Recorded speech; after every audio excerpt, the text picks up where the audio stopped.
Assalamualaikum warahmatullahi wabarakatuh. Nama saya Rusman Imawan, NIM 19076025, Fakultas Teknik Pendidikan, Teknik Informatika dan Komputer, mata kuliah Administrasi Pendidikan, dosen pengampu Ibu Tia Ayu Ningrum MPD. Di sini akan menjelaskan tentang administrasi pendidik dan tenaga kependidikan. Oke, langsung saja kita mulai. Ada 4 poin utamanya. Yang pertama, konsep dasar administrasi pendidikan dan tenaga kependidikan. Yang kedua, ada proses administrasi pendidik PTK atau disingkat PTK tadi, pendidikan dan tenaga kependidikan. Lalu ketiga, ada kesejahteraan PTK, dan yang terakhir adalah cuti PTK. Kita mulai dari konsep dasar. Pengertiannya yaitu administrasi pendidik dan tenaga kependidikan adalah proses keseluruhan kegiatan pendidik yang meliputi perencanaan, pengorganisasian, pengarahan, pelaporan, pengorganisasian, pengawasan, dan pembiayaan dengan menggunakan atau memanfaatkan fasilitas yang tersedia baik personal, material, maupun spiritual untuk mencapai tujuan pendidikan secara efektif dan efisien. Jadi di sini administrasi pendidik dan tenaga kependidikan ini mencakup banyak hal, dari organisasi, perencanaan, pengarahan, pelaporan, pengawasan maupun pembiayaannya. Untuk pembiayaannya ini membuatkan fasilitas yang tersedia baik itu fasilitas personal, material maupun spiritual. Lanjut ke proses.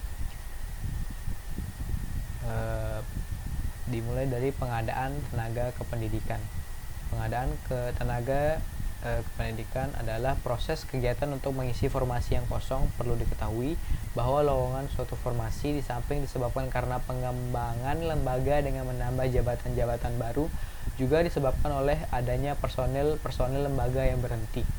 Jadi pengadaan tenaga kependidikan ini terjadi di saat ada bagian yang kosong, misalkan membutuhkan pegawai baru.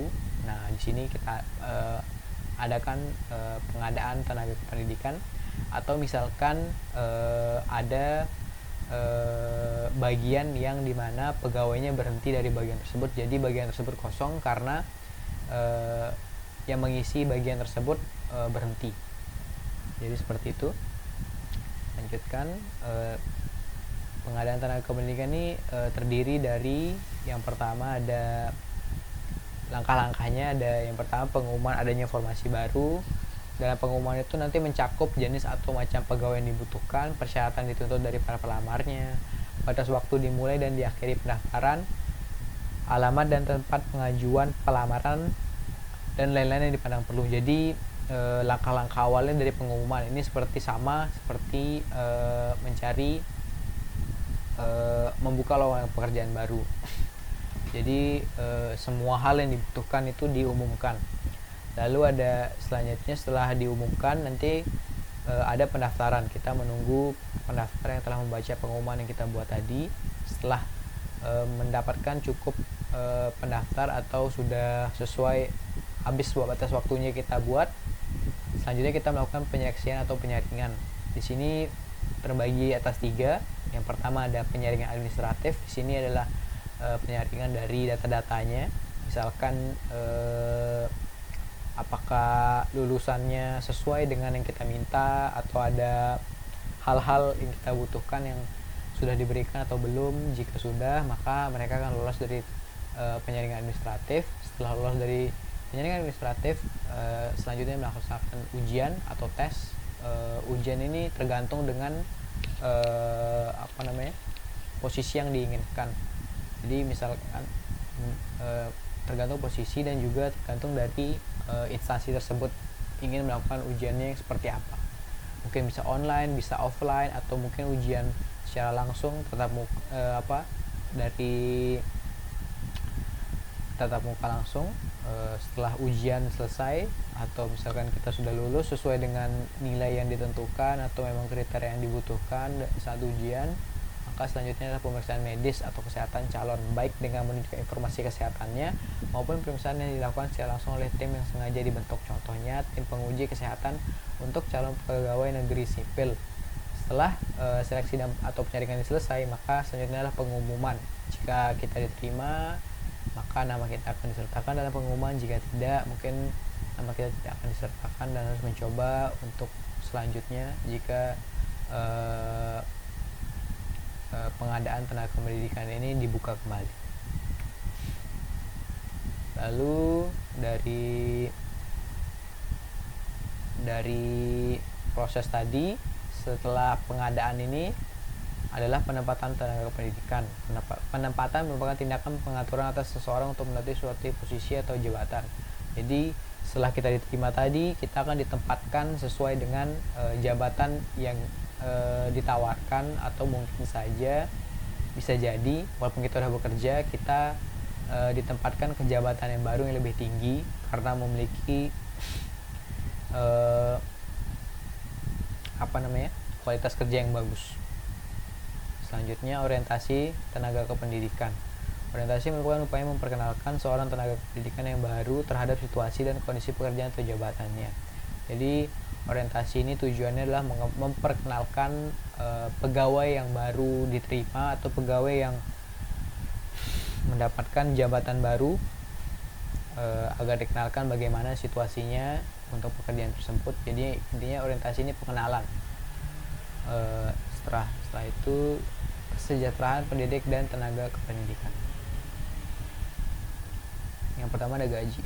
Ini diatur di dalam UU Nomor 14 2005 tentang guru dan dosen, menyatakan bahwa yang dimaksud dengan gaji adalah hak yang diterima oleh guru atau dosen atas pekerjaannya dari penyelenggaraan pendidikan atau satuan pendidikan dalam bentuk finansial secara berkala sesuai dengan peraturan perundang-undangan. Ada banyak pasal yang mengatur nih, salah satunya ini. Jadi jika ingin mengetahui bagaimana pengaturan gaji ini, bisa kalian searching saja di Google karena pasal-pasalnya itu banyak. Kita lanjutkan, tunjangan. Tunjangan profesi diberikan kepada guru yang telah memiliki sertifikat pendidik yang diangkat oleh penyelenggaraan pendidikan dan satuan pendidikan yang diselenggarakan oleh masyarakat. Besarnya tunjangan profesi adalah sebesar gaji pokok guru tersebut. Jadi tunjangan ini sesuai dengan berapa besar gaji yang kita dapatkan. Misalkan sekian, misalkan 1 juta, maka tunjangan kita juga 1 juta. Itu contoh saja. Selanjutnya yang terakhir adalah penghargaan. Pemerintah memberikan sebuah penghargaan di institusi pendidikan terhadap guru, dosen, kepala sekolah dan seluruh tenaga pendidik yang berprestasi. Penilaian PTK ini berprestasi sesuai dengan standar yang ditentukan, mulai dari menilai aspek kompetensi, pedagogi, kompetensi kepribadian, sosial, profesional, dan menguasai teknik-teknik pembelajaran. Jadi jika kita